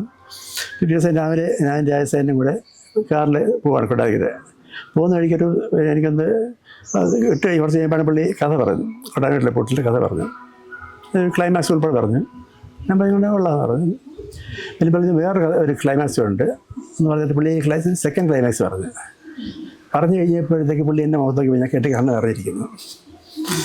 അപ്പോൾ പുള്ളി ഉടനെ തന്നെ ജയറാനെ വിളിച്ച് പറഞ്ഞു, നമ്മൾ ഇതാണ് ക്ലൈമാക്സ്, കാരണം ഒരു ഓഡിയൻസ് റിയാക്ഷൻ ഞാൻ നേരിട്ട് കണ്ടെന്ന് പറഞ്ഞു. അപ്പോൾ അങ്ങനെ ഇപ്പോൾ ജയറാനെ വിളിച്ച് പറഞ്ഞു, പിന്നെ പ്രൊഡ്യൂസറും വിളിച്ച് സംസാരിച്ച് അങ്ങനെ ആ ക്ലൈമാക്സാണ് പടത്ത് വരുന്നത്. പക്ഷേ ആ ക്ലൈമാക്സ് ഷൂട്ട് ചെയ്യുമ്പോൾ വലിയ പ്രശ്നമാണ്. ഞങ്ങൾ ഷൂട്ട് ചെയ്യുന്നത് അതിഭയങ്കര മഴ, പന്തലൊക്കെ ഉണ്ടായിരുന്നു, താഴേക്ക് വീഴും ചെളിയൊക്കെ ആയി. അത് പിന്നെ ഈ നായി ജനറൽ കാല് വീഴുന്നൊക്കെ വരുമ്പോഴത്തേക്കും എന്നെ അവിടെ ചെളിയാണ്, ഒരു കാർപ്പറ്റൊക്കെ ഇട്ട് ഒക്കെയാണ് വർക്ക് ചെയ്യുന്നത്. പക്ഷെ അതൊക്കെ വളരെ ഇമോഷണലായിട്ട് വളരെ വർക്കൗട്ട് ചെയ്തൊരു പടമായിരുന്നത് ഒട്ടാരം വീട്ടിലെ പോട്ട്. ഈ കരിയർ ജേർണി നോക്കിക്കഴിഞ്ഞാൽ എത്രത്തോളം ക്യാമറ ട്രിക്കുകൾ അല്ലെ ടെക്നിക്കുകൾ സിനിമകളിൽ ഉപയോഗിച്ചിട്ടുണ്ട്? അങ്ങനെ മറക്കാൻ പറ്റാത്ത ഏതെങ്കിലും ഒരു സിനിമക്ക് വേണ്ടി ഉപയോഗിച്ച ക്യാമറ ട്രിക്ക്? അല്ല, ഞാനിപ്പോൾ അങ്ങനെ ഒരു ക്യാമറ ഗിമിക്സ് കാണിക്കാൻ താല്പര്യമുള്ള ആളല്ല. ഞാൻ ബേസിക്കലി ഒരു ഗ്ലാമർ ഫോട്ടോഗ്രാഫിയാണ് എൻ്റെ താല്പര്യം. പൊതുവെ മാത്രമല്ല, ഒരു പല നായികമാരും എന്നോട് പറഞ്ഞിട്ടുണ്ട്. അത് ആദ്യം പറയുന്നത് വാണി വിശ്വനാഥ്, അത് മാൻ ഓഫ് ദി മാച്ച് പടം വർക്ക് ചെയ്തിരുന്നു. അതിനുശേഷം ഒരു പടത്തിന് പ്രിവ്യൂവിന് പോയപ്പോഴാണ് വാണി വിശ്വനാഥ് പറഞ്ഞാൽ എൻ്റെ അമ്മ പറഞ്ഞു ഞാൻ ഏറ്റവും സുന്ദരിയായിരിക്കുന്നത് മാൻ ഓഫ് ദി മാച്ചിലാണെന്ന്. പിന്നീട് അനുഭവമുള്ളത് ഒരു പടത്തിൽ വർക്ക് ചെയ്തുകൊണ്ടിരുന്നപ്പോഴാണ് ഇത് ഇമ്മിണി നെല്ലാളുടെ പടത്തിനകത്ത് നവ്യ നായരുണ്ടായിരുന്നു, അഭിനയിച്ചു. പിന്നെ ഒരു ദിവസം ഞാൻ വേറെ പടത്തിന് ഷൂട്ടിംഗ് ഇരിക്കുമ്പോഴാണ് ഞാൻ നവ്യ എനിക്ക് ഫോൺ ചെയ്യുന്നു. ഇവിടെ ഞാൻ ഡബ്ബിങ് തിയേറ്ററിലാണ്, വേറെ ഡബ് ചെയ്യുന്ന പടം കണ്ട് ഞാൻ നല്ല സുന്ദരിയായിരിക്കുന്നു അതുകൊണ്ട് അതായത് ബിജുമേനും പറഞ്ഞിട്ടുണ്ട് അവരെ. കാരണം ഞാൻ ബേസിക്കലി എൻ്റെ ഒരു അസിസ്റ്റൻ്റ് പറയാറുണ്ട്, ഞാൻ ഒരു ലൈറ്റപ്പ് ചെയ്യുമ്പോൾ ഒരു വലിയ സെറ്റപ്പിന് അധികം ലൈറ്റ് സമയം എടുക്കാറില്ല, പക്ഷേ ക്ലോസപ്പിന് കൂടുതൽ സമയം എടുക്കാറുണ്ടെന്ന് പറഞ്ഞു. മാക്സിമം ഞാൻ ഗ്ലാമറസ് ചെയ്യാൻ ശ്രമിക്കാറുണ്ട്. അതെനിക്ക് ഗിമിക്സിനോട് അല്ലെങ്കിൽ അങ്ങനെയുള്ള സംഭവത്തിനോട് ഈ ഒരു വല്ല ഹാർഷ് ലൈറ്റൊന്നും ഞാൻ ഉപയോഗിക്കാറില്ല. എല്ലാ പടം നോക്കിയാൽ എൻ്റെ ഒരു സോഫ്റ്റ് ലൈറ്റ് ആയിരിക്കും എൻ്റെ ഒരു സിഗ്നേച്ചറായിട്ട് വരുന്നത്. ക്യാമറക്ക് മുന്നിൽ അമ്പരിപ്പിച്ച ഏതെങ്കിലും ഒരു അഭിനേതാവ്, ഒന്നല്ല ഒന്നിൽ കൂടുതൽ? ഇപ്പം മോഹൻലാൽ നാച്ചുറൽ പല സിനിമയുണ്ട്. പിന്നെ നമ്മുടെ തീരൻ ചേട്ടൻ വളരെ പറ്റിയാണ്. അങ്ങനെ ഒരു ഓർമ്മകൾ എന്തെങ്കിലും? അല്ല, തീരൻ ചേട്ടൻ പല പടങ്ങളിൽ തന്നപ്പോഴത്തേക്കും നമുക്ക് വളരെ നാച്ചുറലായിട്ട് തോന്നിയിട്ടുണ്ട് പുള്ളിയുടെ പുള്ളിയുടെ പെർഫോമൻസൊക്കെ. അതായത് പിന്നെ പക്ഷേ മലയാളത്തിന് പൊതുവെ എല്ലാവരും നമ്മുടെ നടന്മാരെല്ലാവരും പിന്നെ വർക്ക് ചെയ്ത വലിയ ആർട്ടിസ്റ്റ് എന്ന് പറയുമ്പം മധുസാറിനോട് വർക്ക് ചെയ്തിട്ടുണ്ട്. അതിൽ 2 പടങ്ങളിൽ, അന്ന് ലാൽ സലമാണ് ആദ്യത്തെ പടം. പിന്നെ ഇപ്പോഴത്തെ ന്യൂജൻ ആളുമായിട്ടൊന്നും അധികം വർക്ക് ചെയ്തിട്ടില്ല. അത് ന്യൂജൻ എന്ന് പറഞ്ഞാൽ ഇപ്പം മേ ബി പൃഥ്വിരാജ് വരെയൊക്കെ ഉള്ളൂ, ജയസൂര്യ വരെയൊക്കെ വന്നിട്ടില്ല. അതിനുശേഷമുള്ളവർക്കൊന്നും ഞാൻ ചെയ്തിട്ടില്ല. ബോബൻ കുര്യാക്കോ വരെ വന്നിട്ടില്ല. അതിനുശേഷമുള്ള ആരുമായിട്ട് വർക്ക് ചെയ്തിട്ടില്ല. പല നടിമാരും മോഹിനി ഒക്കെ വരുന്നതിനെ കുറിച്ച് സാർ ഒരു കഥകൾ പറഞ്ഞിട്ടുണ്ടായിരുന്നു. മോഹിനിയുടെ ഈറമാൻ രാജാവിക്കൊണ്ടാണ് നോക്കുന്നത്. അപ്പോൾ ദിവസം KR ഒരു വീട്ടിൽ പുള്ളി ഒരു പടം കാണിക്കുന്നത്. അത് ഈ മോഹിനിയുടെ സ്കൂളിലെ ഡാൻസിൻ്റെ ഫോട്ടോയാണ്. ചെറിയൊരു ഫുൾ ഫിഗറാണ്, അതൊന്നും അറിയില്ല. ഒരു വീട്ടിൽ പോയിട്ട് ഒന്ന് ഫോട്ടോ എടുക്കാൻ പറഞ്ഞു. ഞാൻ വീട്ടിൽ ചെന്നപ്പോൾ അവള് 9th സ്റ്റാൻഡേർഡ് പഠിക്കുകയാണ്. അപ്പോൾ ഷീ ഈസ് ജസ്റ്റ് 14 years അപ്പോഴും. അപ്പോൾ വന്നു കഴിഞ്ഞപ്പോഴത്തേക്ക് ഒരു ഫോട്ടോ എടുക്കും. അപ്പോൾ തലമുടിയൊക്കെ എല്ലാം പിന്നിട്ടിരിക്കുന്നതൊക്കെയാണ്. അപ്പോൾ ഞാൻ പറഞ്ഞ കാര്യം ചെയ്യാം, നാളെ രാവിലെ അന്ന് നെക്സ്റ്റ് ഡേ ഹോളിഡേ ആയിരുന്നു, അത് ഷാമ്പൂ ഒക്കെ ഇട്ട് വേണം, ഞാൻ വീഡിയോ എടുക്കാമെന്ന് പറഞ്ഞു. പിറ്റേ ദിവസം ഞാൻ അവിടെ പോയി വീഡിയോ എടുക്കുന്നു. വീഡിയോ എടുത്തിട്ട് കുറേ ബാക്ക് ലൈറ്റിലൊക്കെ അവിടെ നല്ലൊരു വീടിൻ്റെ ടെറസിൽ നല്ല ബാക്ക് ലൈറ്റ് കിട്ടുമായിരുന്നു. ആ വീഡിയോ കണ്ടിട്ട് KR ഫിക്സ് ചെയ്യുകയാണ്. അതായത് മോഹിനി കാണുന്നില്ല. ഈ വീഡിയോ കണ്ടിട്ട് മോഹൻ്റെ അച്ഛനെ വിളിക്കുന്നു, എഗ്രിമെന്റ് എഴുതി ഫിക്സ് ചെയ്യുകയാണ്. ഇപ്പോൾ പറയാന്ന് വെച്ച് കഴിഞ്ഞാൽ ലെജൻഡായിട്ട് നിൽക്കുന്ന മോഹൻലാൽ ആണെങ്കിലും ഇപ്പോൾ ലേറ്റസ്റ്റ് ആയിട്ട് പറഞ്ഞ മോഹിനി ആണെങ്കിലും ഇവരുടെയൊക്കെ തുടക്കവും പിന്നീടുള്ള ആ യാത്രകളും കണ്ടിട്ടുള്ള അതിനെ എങ്ങനെയാണ് ഓരോരുത്തരുടെ മാറ്റങ്ങളെ കാണുന്നത്? അല്ല, മാറ്റങ്ങളുള്ളത് ഇപ്പോൾ ഞാൻ പറഞ്ഞപ്പോൾ മോഹിനി ഇപ്പോൾ ഇടയ്ക്കിടയ്ക്ക് എന്നെ വിളിക്കാറൊക്കെ ഉണ്ട്. കാരണം പിന്നെ മോഹിനിയുടെ ഒരുപാട് പടങ്ങൾ വർക്ക് ചെയ്തിട്ടില്ല എന്നെ. അതെ, ഇപ്പോൾ മോഹിനി ഇപ്പോൾ സിനിമയെല്ലാം വിട്ട് വേറെ ഒരു ആധ്യാത്മിക ലൈനിലേക്കാണ് പറഞ്ഞിട്ട്. പിന്നെ മോഹൻലാൽ പറഞ്ഞത് മോഹൻലാൽ ഇപ്പം ബറോസ് സമയത്ത് പോലും പുള്ളിയെ പഴയ രീതിയിലാണ് കാണുന്നത്. അതായത് പുള്ളിക്കുള്ളത് പിന്നെ ഈ ബറോസിൻ്റെ ഒരു പ്രീവ്യൂ ഷോ ഉണ്ടായിരുന്നു ഇവിടെ ഫോറം മാളിൽ വെച്ച്. ഞാനിവിടെ ആയിരുന്നു. അപ്പോഴേ തലേ ദിവസം എന്നെ പുള്ളി ഹൈദരാബാദിൽ നിന്ന് എനിക്ക് ഫോൺ ചെയ്തു, ഇങ്ങനെ നമ്മുടെ പടം കൊണ്ട് നാളെയാണ് തിയേറ്ററിൽ ഒന്ന് കാണണമെന്ന് പറഞ്ഞു. ഞാൻ ചെല്ലുന്നു. അപ്പോൾ ഞാൻ എൻ്റെ മരുമോളുമായിട്ടാണ് പോകുന്നത്. അവിടെ പോയി തിരക്കിനിടയ്ക്ക് പോയി അവിടെ പോയി മോഹൻലാൽ കണ്ടപ്പോഴത്തേക്കും അപ്പോഴും പുള്ളി വളരെ രീതിയിൽ പുള്ളിയെ സിബി മലയിലും സിദ്ദിഖൊക്കെ ഉണ്ട് അവിടെ, അവരെയും പരിചയപ്പെടുത്തും. നമ്മുടെ ഈ സാറാണ് ഈ ചേട്ടനാണെന്ന് പറഞ്ഞിട്ട് നമ്മുടെ ഫോട്ടോ എടുത്തതെന്നൊക്കെ പറഞ്ഞ് ഞാനൊരു നല്ലതായിട്ട് പുള്ളി മെയിൻറ്റെയിൻ ചെയ്യുന്നുണ്ട് ഇപ്പോഴും. പുള്ളി പുള്ളി വന്ന കാലം മറക്കുന്ന പാർട്ടിയല്ലേ പുള്ളി. അത് പറഞ്ഞൊരു സാറിന്റെ ഒരു ജേണി എങ്ങനെയാണ്? ഇപ്പം 3D സിനിമയെ മലയാളത്തിന് പരിചയം ഹലോ മൈ ഡിയർ കുറിച്ചതിന് മുതൽ സാറിന്റെ ഒരു സാന്നിധ്യമുണ്ട്. മലയാള സിനിമയ്ക്ക് 3D പരിചയപ്പെടുത്തുന്നത് തന്നെ സാറിലൂടെയാണെന്നും പറയാം. ആ ഒരു ജേണി 3D സിനിമയെ കുറിച്ച്.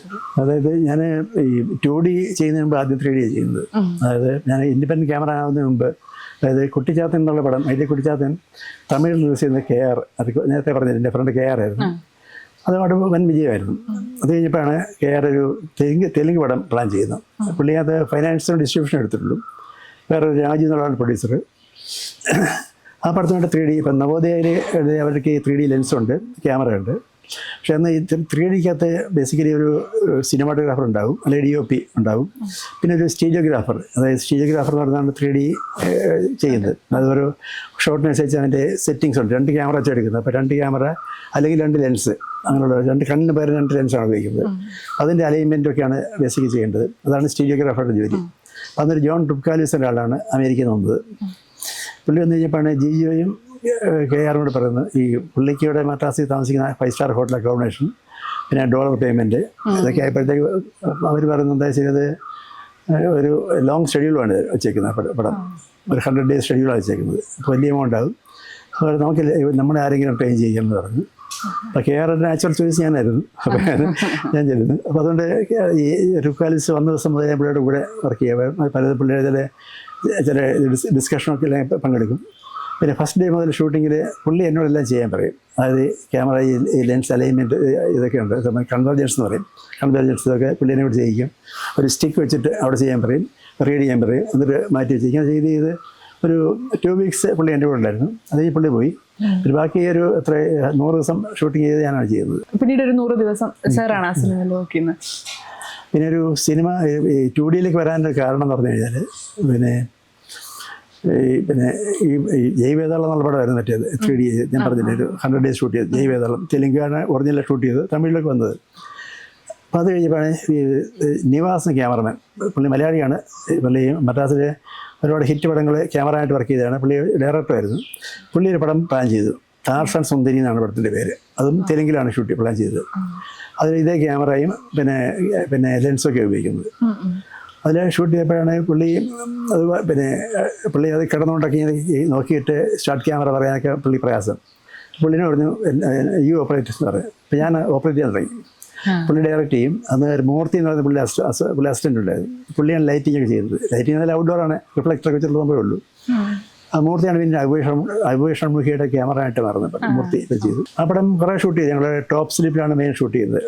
ടോപ്പ് സ്ലിപ്പ് എന്ന് പറഞ്ഞാൽ ഇവിടെ കോയമ്പത്തൂർ ജില്ലയിലാണ് ഷൂട്ട് ചെയ്ത്. കുറേ ഷൂട്ട് കഴിഞ്ഞപ്പോഴത്തേക്ക് ഒരു ആൾമോസ്റ്റ് 2 months ഞങ്ങൾ ടോപ്പ് സ്ലിപ്പിൽ ഷൂട്ട് ചെയ്തു. അപ്പോഴത്തേക്ക് 3Dയുടെ ഒരു ചാമ്പ് പോയി. കാരണം 3D ആർക്കും വേണ്ടെന്നുള്ള അവസ്ഥയായി. അങ്ങനെ വെറുതെ കിടന്നു. പിന്നെ കുറേ നാൾ കഴിഞ്ഞപ്പോഴാണ് ഈ പ്രൊഡ്യൂസർമാർ വേറെ പ്രൊഡ്യൂസർ വന്നു. പുള്ളി പറഞ്ഞു നമുക്കിത് സിനോസ്കോപ്പിൽ ഷൂട്ട് ചെയ്യാമെന്ന് പറഞ്ഞു. കാരണം 70 പോർഷനകത്ത് 3D എന്ന് പറയുമ്പോൾ 2 ഇമേജാണ്. അതായത് ഈ ലെഫ്റ്റ് ഐക്ക് ഒരു ഇമേജ്, റൈറ്റ് ഐക്ക് വേറെ ഇമേജ്. അത് രണ്ടിൻ്റെയും ഒരു ആസ്പെക്ട് റേഷ്യോ എന്ന് പറഞ്ഞാൽ സിനോസ്കോപ്പിൻ്റെ അതേ ആസ്പെക്ട് റേഷ്യോ ആണ്. അപ്പോൾ നമുക്ക് അതിൽ ഒരു ഇമേജ് എടുത്തിട്ട് സിനോസ്കോപ്പായിട്ട് കൺവേർട്ട് ചെയ്യാം. ബാക്കിയുള്ള ഫ്രഷ് ആയിട്ടുള്ള സിനോസ്കോപ്പായിട്ട് ഷൂട്ട് ചെയ്യാമെന്ന് പറഞ്ഞു. അങ്ങനെ പറഞ്ഞ് എന്നെ ക്യാമറ കാണിക്കുന്നത്. അപ്പോൾ ഞാൻ ഇൻഡിപെൻഡൻ്റ് ആയിട്ട് വർക്ക് ചെയ്യുന്നത് ഇറങ്ങി അതാണ് ഒരു ക്യാമറ ആയിട്ട് വർക്ക് ചെയ്യുന്നത്. ആരുടെയും കൂടെ അസിസ്റ്റൻ്റ് വർക്ക് ചെയ്തിട്ടില്ല. അതിന് പറയാം, നേരത്തെ ഞാൻ സ്റ്റിൽ ഫോട്ടോഗ്രാഫറായിട്ട് ഇരിക്കുമ്പോൾ തന്നെ ഞാൻ പല ടോപ്പ് ക്യാമറമാരുമായിട്ട് അവരോട് അസിസ്റ്റൻ്റ് ആവാൻ ശ്രമിച്ചിട്ടുണ്ട്. പക്ഷെ അവരൊക്കെ ഓരോ കാരണം പറഞ്ഞ് റെഫ്യൂസ് ചെയ്തു. അതുകൊണ്ട് ഞാൻ അന്ന് ശബ്ദം എടുത്തതാണ്. ഞാൻ മരിക്കുന്നതിന് മുമ്പ് ഒരു സിനിമയെങ്കിലും ഇൻഡിപെൻഡൻ്റ് ആയിട്ട് ചെയ്യുന്നൊരു ശബ്ദം ഉണ്ടായിരുന്നു. അങ്ങനെ ശബ്ദം നിറവേറ്റിയ ഇതാണ്. ഇപ്പോൾ എനിക്കറിയാം, ഞാൻ ചെയ്ത ലോ ആംഗിൾ ക്യാമറ വെച്ചിട്ട് അത് മഹാബലിപുരത്തേക്ക് പോകുന്ന റോഡിലാണ്. അപ്പോൾ അവിടെ അത് അപ്പ് ആൻഡ് ഡൗൺസുള്ള റോഡാണ്. അത് അടിയിൽ നിന്നൊരു വൈറ്റ് അംബാസഡർ കയറി എന്നാണ് ഞാൻ അടുത്ത ഫസ്റ്റ് ഷോട്ട്. ഈ ക്യാമറമാന്റെ കണ്ണുകളിൽ അവിടെയാണല്ലോ സിനിമ. സംവിധായകനെ കണ്ട സിനിമ കാണുന്നത് പിന്നീട് ക്യാമറാമാനാണ്. അപ്പം സാർ ഇങ്ങനെ യാത്രകൾ ചെയ്യുമ്പോൾ കാണുന്ന ഫ്രെയിമുകൾ എന്തെങ്കിലും സാറിന്റെ കണ്ണിലൂടെ കണ്ട സിനിമകൾ സംവിധായകനായിട്ട് ഡിസ്കസ് ചെയ്തിട്ടൊക്കെ ചെയ്യാറുണ്ട്. അങ്ങനെയൊക്കെയുള്ള അങ്ങനെ ഒരു എങ്ങനെ പ്രത്യേകിച്ച് പക്ഷേ കോപ്പി എന്ന് പറയാൻ പറ്റില്ല. ചില ഇൻസ്പിറേഷൻ ഉണ്ടാവും, അതേ ഉള്ളൂ, അല്ലാതൊന്നുമില്ല. പിന്നെ കാരണം ബേസിക്കലി ഞാൻ വേറെന്നുള്ള ഒരിക്കലും ഞാൻ ഒരു മുദ്ദായി മുദ്ദുഗമ എന്ന് പറഞ്ഞൊരു തെലുങ്ക് പടം വർക്ക് ചെയ്തിരുന്നു. അതൊരു പഴയൊരു ഹിന്ദി സിനിമയുടേതായിരുന്നു. അപ്പം എൻ്റെ ഡയറക്ടർ എൻ്റെ കൂടെ പഠിച്ച പാർട്ടിയാണ്, ഇൻസ്റ്റിറ്റ്യൂട്ട് പഠിച്ചതാണ്. പുള്ളി പറഞ്ഞ പടം കാണാം. ഞാൻ പറഞ്ഞു വേണം കാണണ്ടെന്ന് പറഞ്ഞു. അപ്പോൾ അതെനിക്കത് കാണണ്ട, നമ്മൾ അത് കണ്ടു കഴിഞ്ഞാൽ വല്ലതും അതെന്തെങ്കിലും നമുക്കൊരു ഒരു കോപ്പി അടിക്കാൻ ടെൻഡൻസി ഉണ്ടാവില്ല, അതുകൊണ്ടാണ് പറഞ്ഞത്. അപ്പോൾ നമ്മൾ ഫ്രഷായിട്ട് ചെയ്യല്ല. ഞാൻ പറഞ്ഞാൽ ഇൻസ്പിറേഷൻ എന്നുള്ള ഒരിക്കലും ഞാൻ കോപ്പി ചെയ്യാൻ ശ്രമിച്ചിട്ടില്ല. കാരണം എൻ്റെ സ്റ്റൈലേ ഉള്ളൂ. ഞാൻ ചില സിനിമയിലൊക്കെ എൻ്റെ ഒരു ചിലപ്പോൾ ആയിരിക്കും ഇതൊരു ഹാർഷായിട്ട് ലൈറ്റപ്പ് ചെയ്യാൻ വിചാരിക്കും. പക്ഷേ ലൈറ്റപ്പ് ചെയ്ത് പതുക്കെ മാറി മാറി മാറി ഷൂട്ട് ചെയ്യുമ്പോഴത്തേക്ക് അതെല്ലാം പഴയ പോലെ. ഇപ്പൊ നേരത്തെ പറഞ്ഞ പോലെ സിഗ്നേച്ചർ ഉണ്ടല്ലോ സാറിന്റെ, ആ സിഗ്നേച്ചർ നിലനിർത്തിക്കൊണ്ട് തന്നെ സാറായിട്ട് കൊണ്ടുവന്ന എന്തെങ്കിലും ഒരു മാറ്റം ഈ 3D അകത്ത് സാറിന്റെ കയ്യൊപ്പുണ്ട്, അതല്ലാണ്ട് ഈ സിനിമാറ്റോഗ്രാഫിയിൽ സാറായിട്ട് കൊണ്ടുവന്ന എന്തെങ്കിലും ഒരു ഓർമ്മ? പ്രത്യേകിച്ച് എനിക്കൊന്ന് പറയാൻ പറ്റുന്നില്ല. അതായത് ഞാൻ പറഞ്ഞ ഒരു സംഭവം, ഞാൻ പൊതുവെ ഈ ഹാഷ് ലൈറ്റ് ഷൂട്ട് ചെയ്യാറില്ല. അപ്പം ഞാൻ പലപ്പോഴും ചെയ്യുന്ന ഒരു വീടിന് മുമ്പിലാണ് ചെയ്യണമെങ്കിൽ പലപ്പോഴും പകലാകുമ്പോഴത്തേക്ക് പലപ്പോഴും നമ്മൾ ഷൂട്ട് ചെയ്യുന്നത് ഉച്ചയ്ക്ക് ഷൂട്ട് ചെയ്യേണ്ടി വരും. അപ്പോൾ ഹാഷ് ലൈറ്റ് ആയിരിക്കും. അപ്പോൾ ഞാൻ ചെയ്തിട്ട് ഒരു 40 ഫീറ്റിലുള്ള വലിയൊരു ക്ലോത്ത് തയ്ച്ചിട്ട് ഫ്രണ്ട് വലിച്ചു കിട്ടും. വലിച്ചിട്ട് കഴിഞ്ഞാൽ ഇപ്പം നല്ല സോഫ്റ്റ് ലൈറ്റ് കിട്ടും, നല്ല കറക്റ്റ് ഫില്ലായിരിക്കുമല്ലോ. അപ്പം അങ്ങനെ അത് ഇപ്പം ഞാനാണ് ആദ്യമായിട്ട് കൊണ്ടുവരുന്നത്. അത് പല്ല് പറയാറുണ്ട്, അത് ഇപ്പോൾ മലയാള സിനിമ പല്ല് ഉപയോഗിക്കാറുണ്ട്. പിന്നെ അത് വലിച്ചു കിട്ടിയാൽ മതി. അത് ഞാൻ ചെയ്യുന്നത് ഇത് ഈ വൈറ്റ് ക്ലോത്ത് വാങ്ങി തയ്ച്ചിട്ടാണ് കെട്ടിക്കേണ്ടത്. പിന്നെ ഇപ്പോൾ റെഡിമെയ്ഡ് വാങ്ങിക്കാൻ കിട്ടും കുറേയൊക്കെ നമ്മുടെ. ഇനി ഞാൻ കുറച്ച് ഫോട്ടോസ് എടുത്ത് വെച്ചിട്ടുണ്ട്, സാറുമായിട്ട് ബന്ധപ്പെട്ടിട്ടുള്ള ഫോട്ടോകളാണ്. ഇതുവരെ നമ്മൾ പങ്കുവെച്ചല്ലാത്ത എന്തെങ്കിലും ഓർമ്മകൾ ഈ ഫോട്ടോകൾ കാണുമ്പോൾ ഓർമ്മയുണ്ടെങ്കിൽ അതുകൂടെയാണ്. ഇത് സാറിന്റെ സംവിധാനം ചെയ്ത WFH വർക്ക് ഫ്രം ഹോം. അത് ഞാൻ ഈ കോവിഡ് സമയത്ത് ചെയ്ത പടമാണ്. അത് എൻ്റെ ഫ്രണ്ടാണ് ഒരു ശിവാനി ബായി എന്ന് പറഞ്ഞുകൊണ്ട് അവർ സിനിമയിൽ അഭിനയിക്കുകയും നടിയൊക്കെയാണ്. ശിവാനി ബായി പിന്നെ കുറേ സിനിമകൾ അഭിനയിച്ചിട്ടുണ്ട്. അണ്ണൻ നമ്പി തുടങ്ങിയ പടങ്ങളിലൊക്കെ ഉണ്ട്. എന്റെ സുഹൃത്താണ്. അറിയാലേ? ഓക്കെ. ഈ അടുത്തേക്ക് വെച്ച് തന്നെ ഇവിടെ എറണാകുളത്തുണ്ടായിരുന്നു. കണ്ടോ? 2 ദിവസം മുമ്പ് ഇവിടെ ഉണ്ടായിരുന്നു. ഞാൻ പോയി കണ്ടിരുന്നു. പക്ഷേ ഇപ്പോൾ ശിവാനി ഭായിയുടെ തിരക്കഥയാണ്, പിന്നെ തിരക്കഥ പിന്നെ പ്രൊഡക്ഷൻ ആയി. അപ്പം ആദ്യം പിന്നെ ഞാനിവിടെ ഇവിടെ എറണാകുളത്തുള്ള സമയത്താണ് തോന്നുന്നു ഞാൻ പഠനത്തെ പറ്റി പറഞ്ഞു. അപ്പോൾ ഫോട്ടോഗ്രാഫി എന്നുള്ള രീതിയിലാണ് ആദ്യം ഉദ്ദേശിച്ചത്. ഞാനിവിടെ ചെന്ന് കഴിയുമ്പോൾ പറഞ്ഞതില്ല ഡയറക്ഷൻ. ഞാൻ പറഞ്ഞ കുഴപ്പമില്ല, ഞാൻ ശിവാനിയുടെ പേര് വെക്കുക, അപ്പോൾ ബാക്കി വർക്ക് ചെയ്യുന്നത് അതിലല്ലേ. എപ്പോഴാണ് അറിയുന്നത് എനിക്ക് ചെയ്യാന്ന് പറഞ്ഞാൽ ഞാൻ വലിയ ഗ്രൗണ്ട് വർക്ക് ഞാൻ ചെയ്തിട്ടില്ല ചെയ്യാനായിട്ട്. പിന്നെ ഒരു അസോസിയേറ്റിനെ ഞാൻ പിന്നെ നാട്ടിൽ നിന്ന് വിളിക്കുന്നു. പിന്നെ ക്യാമറയ്ക്കും അസിസ്റ്റൻസ് എൻ്റെ അസിസ്റ്റൻസൊന്നും അല്ല, അവിടെ വേറൊരു പാർട്ടി വന്നിരുന്നു, പുള്ളിയുടെ അസിസ്റ്റൻസൊക്കെ ആയിരുന്നു. അങ്ങനെ ആണ് സംഭവം ഉള്ളത്. പക്ഷേ ഞങ്ങൾ ഷൂട്ട് ചെയ്യുന്നതിൽ ഒരു മദ്രാസിലൊരു പിന്നെ ഫ്ലാറ്റിലാണ്. ഫ്ലാറ്റ് എന്തെങ്കിലും ഒരു ഫ്ലാറ്റിനകത്ത് ഞങ്ങളൊരു ഷൂട്ട് ചെയ്ത 3 ഫ്ലാറ്റിലാണ് ഈ കഥ നടക്കുന്നത്, മെയിൻ കഥ നടക്കുന്നത്. അതുകൊണ്ട് അതിലും എല്ലാ സ്ഥലങ്ങളിലൊക്കെ ഫുള്ളായിട്ട് ഞങ്ങൾ ആ ഒരു ടോട്ടൽ ഫ്ലാറ്റ് ഞങ്ങൾ എടുത്തിട്ട് ഷൂട്ട് ചെയ്യുന്നത്. ഷൂട്ട് ചെയ്യുന്ന സമയത്തും കോവിഡിൻ്റെ പ്രശ്നമുണ്ട്. അതുപോലെ ആ സമയത്തൊരു പിന്നെ ഒരു ചെറിയ സൈക്ലോൺ സ്റ്റോം മദ്രാസ് വരുന്നുണ്ട്. പക്ഷെ എങ്കിലും ഷൂട്ടിങ് തിരക്കെല്ലാം നടന്നു. ഒരു മോഹൻലാലാണ് പോസ്റ്റർ. ഇപ്പം ഒരു ഇത് ബറോ സമയത്താണ് ഇത് പോസ്റ്ററൈസ് ചെയ്യുന്നത്. മോഹൻലാൽ പറഞ്ഞ് അങ്ങനെ ഒരു സമയത്ത് രാവിലെ മോഹൻലാൽ നമുക്ക് ഇന്ന് എടുക്കാമെന്ന് പറഞ്ഞ് അങ്ങനെ മോഹൻലാലാണ് എൻ്റെ ഒരു പോസ്റ്ററൈസ് ചെയ്തത്. ഇത് സന്തോഷ് ശിവനെപ്പോലുള്ള സാറിൻ്റെ ഒരു ഫോട്ടോ ഇൻസ്റ്റാഗ്രാമിൽ നിന്ന് കിട്ടിയിരുന്നു. ഇത് ഇവിടെ എനിക്ക് ഓർമ്മ വരുന്നില്ല. ഇതൊരു സിനിമയായിട്ട് ബന്ധപ്പെട്ട ഒരു അല്ല എനിക്കൊന്നും മിക്കവാറും ഈ ബറോസ് സമയത്തായിരിക്കും, അല്ലെങ്കിൽ ഞങ്ങളൊന്നിച്ച് വർക്ക് ചെയ്ത പടങ്ങളതേ ഉള്ളൂ. അപ്പം അത് ബറോസിലെ പുള്ളിയാണ് DOP, ഞാൻ മറ്റേ 3Dയിൽ ചെയ്തിട്ടുണ്ട്. എനിക്കറിയാം അവിടെ സെറ്റിൽ എടുത്തായിരിക്കും കറക്റ്റ്. എങ്ങനെയാണ് അതിനെ കാണുന്നത്? പുതിയ ക്യാമറ ടെക്നിക്കുകൾ വന്നു, സാങ്കേതികതകൾ വന്നു. സാറ് തുടങ്ങുന്ന കാലത്ത് ഇങ്ങനെയൊന്നും അല്ലായിരുന്നു. ആ ഒരു മാറ്റമൊക്കെ എങ്ങനെയാണ്? അതെ, ബേസിക്കലി പണ്ടൊക്കെ ഒരു ക്യാമറ മാത്രമാണ് കാണുന്നത്, വരാനും കാണുന്നില്ല. നമ്മൾ കാണണമെങ്കിൽ ഇത് ഒന്ന് മദ്രാസിൽ പോയി ഡെവലപ്പ് ചെയ്ത് പ്രിന്റ് ചെയ്ത് കഴിഞ്ഞാലേ കാണാൻ പറ്റുള്ളൂ. പക്ഷേ ആദ്യം മോണിറ്റർ വന്നപ്പോഴേ ഇപ്പം എന്നെപ്പോലെ പല ക്യാമറമാർക്കും അത് ഇഷ്ടമല്ലായിരുന്നു. കാരണം നമ്മുടെ നമ്മുടെ ഒരു പേഴ്സണൽ സംഭവമായിരുന്നു കാണുന്നത്. അത് ബാക്കിയുള്ള കാണുന്ന പലൊക്കെ ചെറിയ താല്പര്യമില്ലായ്മ ഉണ്ടായിരുന്നു. പക്ഷേ എനിക്ക് തോന്നിയിട്ടുണ്ട്, ആദ്യം എനിക്ക് തോന്നിയിരുന്നു. പിന്നെ കുറച്ച് എനിക്ക് തോന്നി കുറച്ചുകൂടെ ഫ്രീ ആയി. കാരണം നമുക്ക് ഇപ്പോൾ പണ്ടൊക്കെ നമ്മളിപ്പോൾ ഒരു ഡാൻസ് ഗ്രൂപ്പ് ഡാൻസ് ഇരിക്കുമ്പോൾ നമ്മൾ ക്രെയിനിൽ മുകളിൽ പോയിട്ട് നമ്മൾ ഷൗട്ട് ചെയ്ത് പറയണം, മറ്റൊരു മുമ്പോട്ട് പോകാം പുറകോട്ട് പോകാമെന്ന് പറഞ്ഞു. ഇപ്പോൾ അതല്ല, ക്യാമറ വെച്ച് കൊടുത്തിട്ട് ഇതാണ് ഫ്രീ, നിങ്ങളും ചെയ്യണം പറയും. അവർ ഈ ഡാൻസ് മാസ്റ്ററോ അല്ലെ അസിസ്റ്റൻറ്റോ പറഞ്ഞ് എല്ലാവരും പിടിച്ച് നിർത്തിക്കോളും. അപ്പം അങ്ങനെ ഗുണമുണ്ട്. പിന്നെ വേറെ നല്ലൊരു ഷോട്ട് ഇപ്പം ഞാൻ പറഞ്ഞ ഫിലിം സമയത്താണ്. അപ്പം അത് ചെറിയ മോണിറ്റർ എന്ന റെഫറൻസ് മാത്രമാണ്, ഈ പക്ക റിസൾട്ട് അല്ലത്. അതായത് ഫിലിമിലാണ് നമ്മൾ ഷൂട്ട് ചെയ്യുന്നത്, മറ്റേ ഒരു റെഫറൻസ് മാത്രമേ ഉള്ളൂ. പിന്നെ ഈ ഡിജിറ്റലിലേക്ക് വരുമ്പോഴത്തേക്ക് കുറച്ചുകൂടെ കറക്റ്റായി ക്ലിയറായി നമുക്ക് 3D നമുക്ക് കറക്റ്റായിട്ട് കാണാൻ പറ്റും. അപ്പോൾ ഒരു ഗുണം നമുക്കൊരു എന്തെങ്കിലും പിന്നെ ഇപ്പം മറ്റേ നമ്മൾ വളരെ കെയർഫുള്ളാണ്. ഇപ്പോൾ നമ്മൾ ഷൂട്ട് ചെയ്യുമ്പോൾ ഒരു ട്രോളി ഷോട്ട് ഉണ്ടെങ്കിൽ നമ്മൾ ഒരു ലൈറ്റ് വരാൻ പാടില്ല, കട്ട് വരാൻ പാടില്ല, അല്ലെങ്കിൽ ക്രൗഡ് ഉണ്ടെങ്കിൽ ക്രൗഡ് വരാൻ പാടില്ല, അതിലേക്ക് ഫോക്കസ് നോക്കണം, ഓപ്പറേഷൻ ചെയ്താലും ചെയ്യണം. നമുക്ക് ഒരുപാട് സംഭവമുണ്ട്. ഇപ്പോൾ നമ്മൾ ചെയ്യുന്നതിൽ എന്തെങ്കിലും പ്രശ്നം ഉണ്ടെങ്കിൽ പറയും അത് കുഴപ്പമില്ല, അവിടെ ക്രോപ്പ് ചെയ്യുക, അല്ലെങ്കിൽ അവിടെ ഇറേസ് ചെയ്യുക. ലിബാർട്ടിയുടെ ഈസി ആയിപ്പോഴും. പക്ഷേ ഈസി ആകുമ്പോഴത്തേക്ക് എനിക്ക് കുറച്ച് പണ്ടത്തെ അത്ര സീരിയസ്നെസ് ഇല്ലെന്നാണ് എനിക്ക് തോന്നിയത് ഈ ഫോട്ടോഗ്രാഫി. കാരണം പണ്ട് ഫിലിം പോകുന്നതിനനുസരിച്ചിട്ട് ഇപ്പൊ ടേക്കുകൾ അധികം വരുമ്പോൾ ഒക്കെ പലരും ഷൗട്ട് ചെയ്തായിട്ടൊക്കെ പലരും കഥകൾ പറഞ്ഞു കേട്ടിട്ടുണ്ട്. ഒരു ക്യാമറാമാന്റെ കണ്ണിലൂടെ കാണുമ്പോൾ അതെങ്ങനെയാണ്? ഞാൻ പറഞ്ഞ ഞാൻ അധികം പിന്നെ അങ്ങനെ റീടേക്ക് പോകാത്ത ഒരു പാർട്ടി. മാക്സിമം ഞാൻ എൻ്റെ സൈഡിൽ വളരെ സേഫായിട്ട് കളിക്കുന്ന പാർട്ടിയാണ് ഞാൻ. അത് ഭദ്രൻ എനിക്ക് പറഞ്ഞിട്ടുണ്ട് അങ്കിൾമാൻ വർക്ക് ചെയ്യുമ്പോൾ. പുള്ളി പറഞ്ഞു നമ്പേര് വളരെ മിനിമം ഫിലിമേ ഉപയോഗിക്കാറുള്ളൂ. പുള്ളി പറഞ്ഞ് പുള്ളി വർക്ക് ചെയ്ത് വേറൊരു ടോപ്പ് ക്യാമറ ഇപ്പം ഇല്ല, പേര് പറയുന്നില്ല.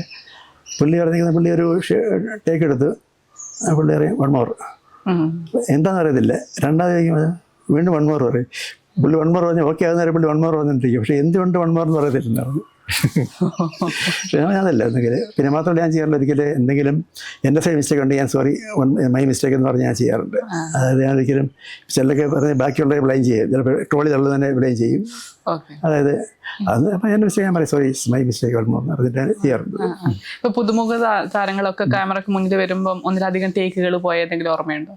അങ്ങനെ ഒരുപാട് അങ്ങനെ പ്രത്യേകിച്ച് അങ്ങനെ ഓർമ്മ അങ്ങനെ വരുന്നില്ല. ഇത് മഞ്ഞൾ വിരിഞ്ഞ പൂക്കളിലെ ഒരു ഫോട്ടോ ആണ്. ഈ ഒരു ഫോട്ടോ കാണുമ്പോൾ സാറിന്റെ ഓർമ്മ വരുന്ന സിനിമ തിയേറ്ററിൽ കണ്ടതോ അല്ലെങ്കിൽ ഞാൻ എടുത്ത് ഫോട്ടോ അങ്ങനെ ഒരു ഓർമ്മ? തീർച്ചയായിട്ടും. പിന്നെ അത് നമ്മളെടുത്ത ഫോട്ടോ എന്നല്ലേ. അപ്പോൾ അത് അന്ന് തന്നെ പിന്നെ പല ന്യൂസും വന്നു ഇങ്ങനെ എൻ്റെ ഞാൻ എടുത്ത ഫോട്ടോ വെച്ചാൽ വിളിച്ചാൽ ഇഷ്ടമാവുന്നത്. അത് പിന്നെ ജിജോ പറഞ്ഞിട്ടുണ്ട്. മോഹൻലാൽ തന്നെ പല ഇൻ്റർവ്യൂവിലും പറഞ്ഞിട്ടുള്ളതാണ്. അന്ന് അവിടെ ഒരു സ്ക്രീനിങ് കമ്മിറ്റി ഉണ്ടായി. പുള്ളിയെ വിളിച്ച് പുള്ളി അവിടെ ചെല്ലുന്നു. പുള്ളി പെർഫോം ചെയ്ത് കഴിഞ്ഞപ്പോഴത്തേക്ക് ഒരു മാർക്ക് കിട്ടും. അത് ജിജോയും രാജീവ് കുമാറുണ്ട് 95 മാർക്ക് കൊടുത്തു ഔട്ട് ഓഫ് 100. സിനിമയിൽ 2 മാർക്ക് കൊടുത്തു. പക്ഷേ പുള്ളി പിന്നെ ഞാനൊരു പുള്ളിയോട് കൂടെ ഒരു പിന്നെ ഫുട്ബോളിന് പഠനത്തിനകത്ത് പുള്ളി ചെറിയ ക്യാരക്ടർ ചെയ്തു. ചെറിയൊരു സംഭവം ചെയ്തപ്പോഴത്തേക്ക് അപ്പം ഞാനും ചെറുപ്പമാണ്. അപ്പം ഞാനും പുള്ളിയും കൂടെയാണ് ത്രൂ ഔട്ട് പഠനത്തിനകത്തുണ്ട്. മിക്കവാറും ആ പടം കണ്ടു കഴിഞ്ഞാൽ പുള്ളിയുടെ ബൈക്കിനകത്ത് പുള്ളിയുടെ കുറേ ഞാൻ ഇരിക്കുന്നു. മോഹൻലാലിൻ്റെ ഇവിടെ അഭിനയിച്ചിട്ടുണ്ട്. അവൻ അങ്ങനെ പറഞ്ഞ് അപ്പിയർ ചെയ്തിട്ടുണ്ട്. അഭിനയം പറയാൻ പറ്റില്ല. ഇത് വാത്സല്യം സെറ്റിലുള്ള ഒരു ഫോട്ടോ സ്റ്റില്ല് ഓർമ്മയുണ്ടാവുമല്ലോ. അപ്പം മമ്മൂട്ടിയായിട്ടുള്ള ഓർമ്മ അല്ലെങ്കിൽ ആ ഒരു കോംബോ നേരിട്ട് കണ്ട ഈ മമ്മൂട്ടിയും കൊച്ചിൻ ഹനീഫയും തമ്മിലുള്ള സൗഹൃദങ്ങൾ നമ്മൾ അദ്ദേഹം മരണപ്പെട്ട സമയത്തൊക്കെ കണ്ടിട്ടുണ്ടായിരുന്നു. അല്ല പിന്നെ മരണപ്പെട്ട ഞാൻ പോയി അപ്പം ഒരാരും കണ്ടില്ല. സത്യം പറഞ്ഞൊരു എനിക്ക് വല്ല ഷോക്കിംഗ് ആയിട്ട് തോന്നിയ ഒരാളാണ് ഈ ഇദ്ദേഹത്തെ മരണം. പുള്ളിക്കൊരു അധികം സുഖമില്ലെന്നുള്ളത് എനിക്കറിയില്ലായിരുന്നു പുള്ളിയെ പറ്റി ഞാൻ കണ്ടപ്പോൾ. കാരണം മത്സരത്തിന് ഇപ്പം മമ്മൂട്ടിയും ടോട്ടലി വളരെ കോടിയിലായിരുന്നു. അതായത് ഇതായിട്ട് അതുകൊണ്ട് മത്സരം കഴിഞ്ഞപ്പോൾ അടുത്ത ഭീഷണായിരിക്കും എന്നെ വിളിക്കുന്നു. അത് മറ്റേ അടുത്ത ഒരു പടം അത് അവിടുത്തെ പേര് തമിഴ് പടമായിരുന്നു, അതിലും എന്നെ വിളിക്കുന്നു. അങ്ങനെ കാരണം പുള്ളി ഒരു നല്ല വർക്കാണ്. പിന്നെ ഒരു ടെൻഷൻ എന്നുള്ളത് മാറ്റി ടെൻഷനില്ല ഉള്ള ഇതാണ് ഇപ്പോഴത്തെ. ഇത് കുട്ടിച്ചാത്തൻ്റെ ഒരു ഫോട്ടോ. പക്ഷേ ഇത് ഞാൻ വർക്ക് ചെയ്തില്ല. കുട്ടിച്ചാത്തനകത്ത് വരുന്ന ഞാൻ കുട്ടിച്ചാത്തൻ്റെ ഫസ്റ്റ് കുട്ടിച്ചാത്തനെ വർക്ക് ചെയ്തില്ല. രണ്ടാമത് റിവൈസ്ഡ് എഡീഷൻ വന്നു. അതായത് ജഗദീഷ് ശ്രീകുമാർ പിന്നെ കലാഭമണിയൊക്കെ അഭിനയിച്ച പോർഷനല്ലേ, ആ പോർഷനാണ് ഞാൻ വർക്ക് ചെയ്തത്. അത് വർക്ക് ചെയ്തു. അതിൻ്റെ ഹിന്ദി വെർഷൻ പിന്നെ അത് വർക്ക് ചെയ്തു. അതിൻ്റെ തമിഴ് വെർഷൻ അതായത് പ്രകാശ് രാജൊക്കെ അഭിനയിക്കുന്നില്ലേ, അത് വർക്ക് ചെയ്തു. പിന്നെ അത് മാത്രമല്ല അതിൻ്റെ ഇപ്പോൾ ഇംഗ്ലീഷ് വെർഷൻ റെഡിയാക്കി കഴിഞ്ഞത്. അത് എപ്പോഴും റിലീസ് എന്നറിയില്ല. ഇംഗ്ലീഷ് വെർഷനകത്ത് സംഭവിച്ചത് ഞാനത് അഭിനയിച്ചിട്ടുണ്ട് കേട്ടോ. അതൊരു ഓപ്പണിങ് സീനുണ്ട്. സീനകത്ത് ഒരു വൈറ്റ് മാൻ സാഹിബ് എവിടുത്തെ അങ്ങനെ കഥ പുള്ളി എനിക്കറിയില്ല. ഹോളിവുഡ് ഒരു പാർട്ടി അഭിനയിക്കുന്നത് ഒരു ക്യാരക്ടർ ചെയ്യുന്നുണ്ട്. അതൊരു ഓപ്പണിങ് പുള്ളി ഒരു ട്രഷറിന് വേണ്ടിയിട്ട് ചെയ്യുന്ന പാർട്ടിയാണ്. അപ്പോൾ കഥ എനിക്ക് എന്താണെന്ന് അറിയില്ല. പടം പിന്നെ പ്രദക്ഷിണ കാണാൻ പറ്റിയില്ല. അപ്പോൾ ജിജി പറഞ്ഞകത്തൊരു സംഭവം ഉണ്ട്, അഭിനയിക്കണം എന്ന് പറഞ്ഞു. ഞാൻ അവിടെ ചെല്ലുന്നത് ഇവിടെ തിരുവനന്തപുരത്തായിരുന്നു ഷൂട്ടിങ്. അത് ചെന്നപ്പോൾ ഒരു ഷോട്ട്, അതായത് ഒരു പൂജാരിയായിട്ട് ഞാനും ജിജിയുടെ ഫ്രണ്ട് ഒരു സുരേഷ് കാന്തൻ എന്ന് പറയും, ഞങ്ങളുടെ ഒരു ഓപ്പോസിറ്റ് ഒരു റഷീദാണ് മേക്കപ്പ് ചെയ്തത്. എൻ്റെ ഇതൊക്കെ പിന്നെ ചെറിയ മുടിയൊക്കെ കൂട്ടി വെച്ച് പൂജാരിയുടെ വേഷം മറ്റേ ആൾ വെച്ചിട്ട് ഞങ്ങളൊരു ഹോമം തിരിഞ്ഞ ചെയ്യുന്നു. അപ്പം മറ്റേ അവിടെ ക്യാമറ ഇവിടെയാണ്, ഞങ്ങളിങ്ങനെ ഇരിക്കുന്നു. ഇവിടെ ഒരു മറ്റേ സായിപ്പ് തൊഴുതുകൊണ്ടിങ്ങനെ ഇരിക്കുന്നു. ഒരു ഷോട്ട് അത് പടത്തിലുണ്ടെന്ന് പറഞ്ഞു. അങ്ങനെ ഞാൻ കുട്ടിച്ചാത്ത അത് അഭിനയിച്ചിട്ടുണ്ട് ഇപ്പോൾ പറഞ്ഞത്. അത് ഇംഗ്ലീഷ് വേർഷനാണ്. English version. അപ്പൊ ഞാനതാ ചോദിച്ച ഒരു ഹോളിവുഡ് നടനോടെന്ന് സംസാരിച്ചോണ്ടിരിക്കുന്നത്. ഇനി വരാനിരിക്കുന്ന സിനിമകൾ ഇപ്പൊ ജിജോ ബനോസിന്റെ അടുത്ത സിനിമ അതേ പറ്റി എന്താണെന്നുള്ളത് കറക്റ്റ് അറിയില്ല. ഇപ്പോൾ ഒരു നമ്മുടെ കയ്യിലുള്ളത് ഒന്നുണ്ട്. എൻ്റെ ഫ്രണ്ട് ഒരു അജയ് കുമാർ എന്ന പാർട്ടി ഒരു പടത്തിനെ പറ്റി പറഞ്ഞിട്ടുണ്ട്. അത് കൊല്ലത്തുള്ള പാർട്ടിയാണ്. അത് എന്താണെന്നറിയില്ല, പോകുന്നു. പിന്നീട് നമ്മുടെ ഡിങ്കിൻ്റെ പ്രൊഡ്യൂസർ സനൽത്തോട്ടം അവിടെ നിൽക്കുകയാണ്. പുള്ളി അതിനെപ്പറ്റി അങ്ങോട്ട് മുമ്പോട്ട് പോകുന്നില്ലത്. അപ്പോൾ പുതിയൊരു പടം ഒരു 3D പുള്ളി പ്ലാൻ ചെയ്യുന്നുണ്ട്.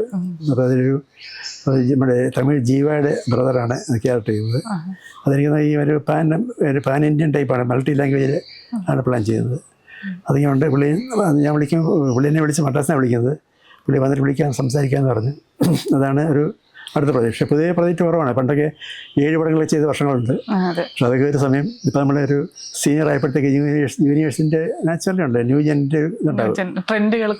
മാത്രമല്ല ഞാൻ പറഞ്ഞത് എനിക്ക് ന്യൂജൻ നല്ലതാണ്. ബിക്കോസ് അവർ എനിക്ക് പല ന്യൂജൻ സിനിമകൾ എനിക്ക് വളരെ ഇഷ്ടമാണ്.